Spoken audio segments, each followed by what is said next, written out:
So I'm just standing outside the Australian National Maritime Museum. Ahoy, me hearties.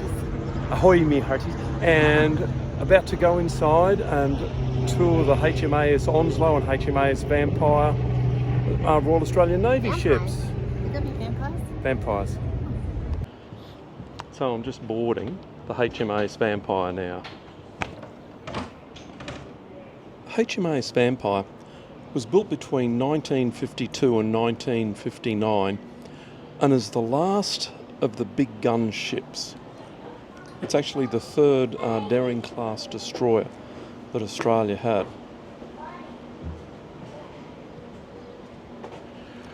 It had a total length of almost 120 metres and a beam of just over 13 metres.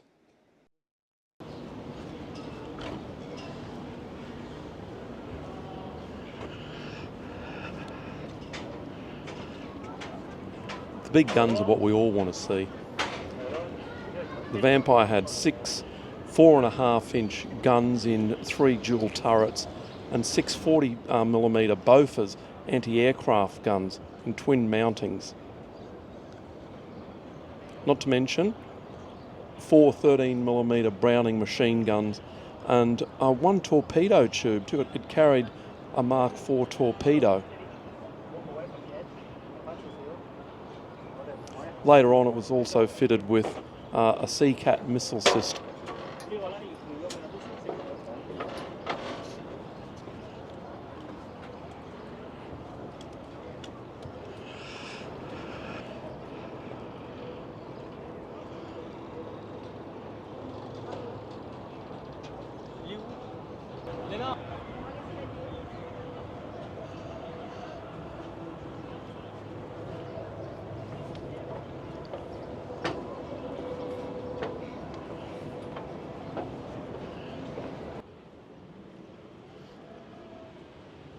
So heading to the bridge.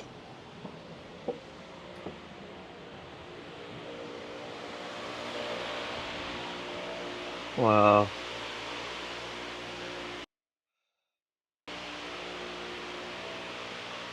So this is on the bridge of the HMAS Vampire.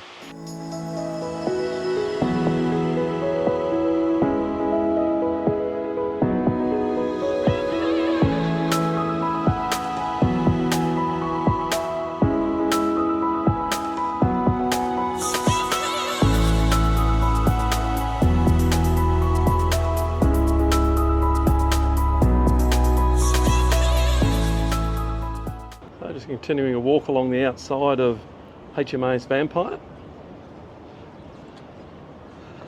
Linda's joined me. She's been having a look at the HMS Bark Endeavour. Yes. As well, I'm sure that she'll have some interesting stories to tell from it. Yes. Oh, we've got go in here.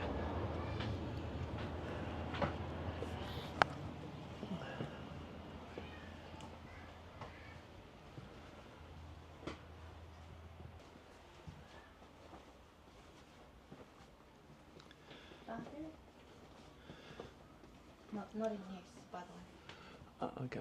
Everybody needs a shower and a toilet. The Galley?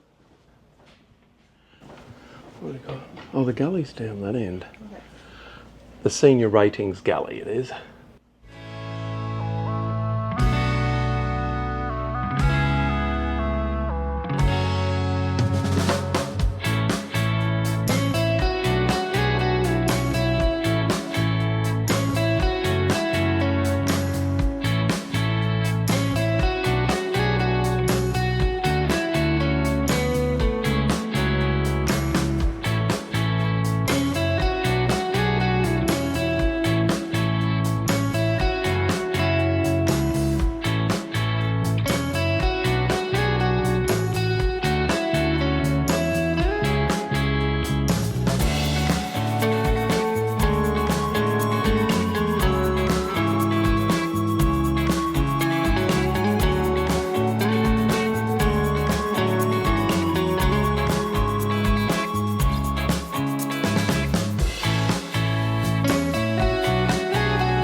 been above here.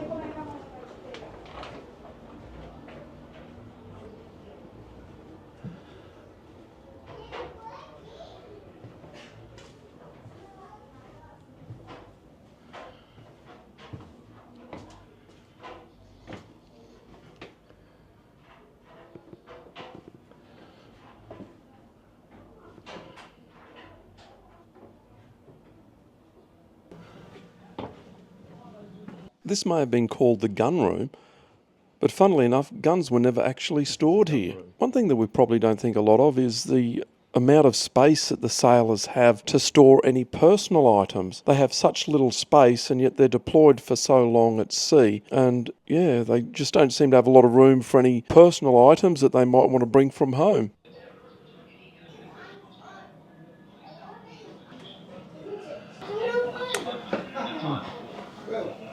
Landing ships are used for ferrying vehicles and troops, and as part of our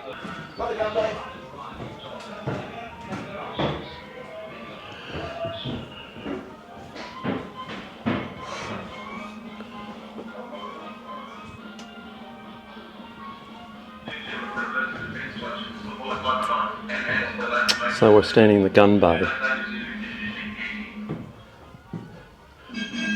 Shells would have been loaded on here and sent up to the turrets.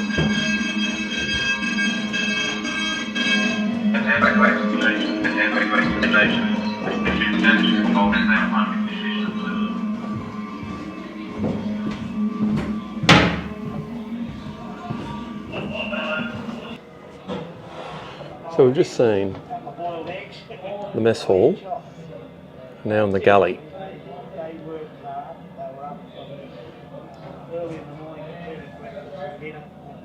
Imagine the sailors lining up here, getting their meals,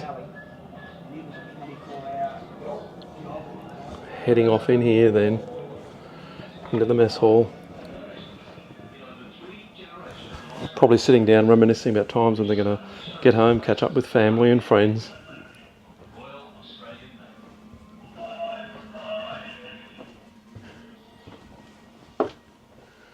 Ah, looks like a bit of a bunk area, a bunk room. Pull the racks down.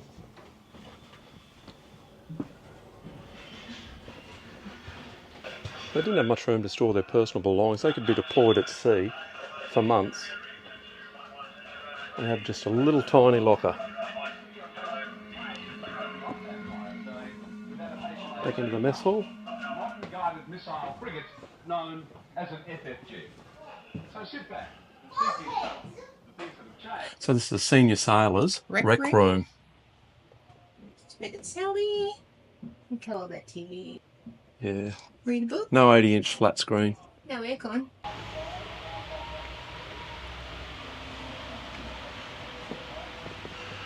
So obviously, the senior staff had much better living conditions on board.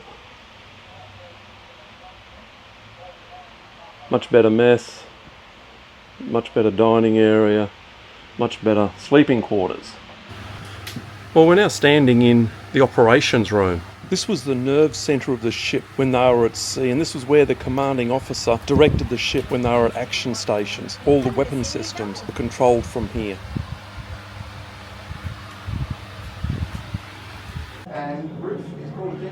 No ship would be good without a canteen. Get the essentials.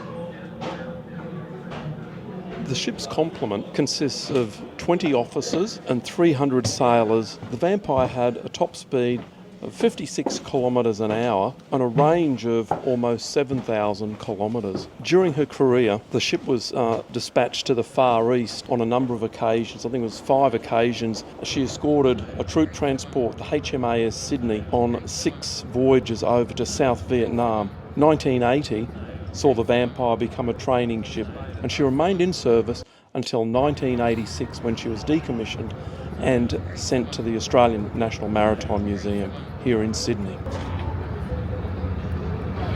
It's actually really fascinating being down in the gun room. You can see a big cannon behind me. Being in the gun room to see how they load all their shells and send them up to the turret.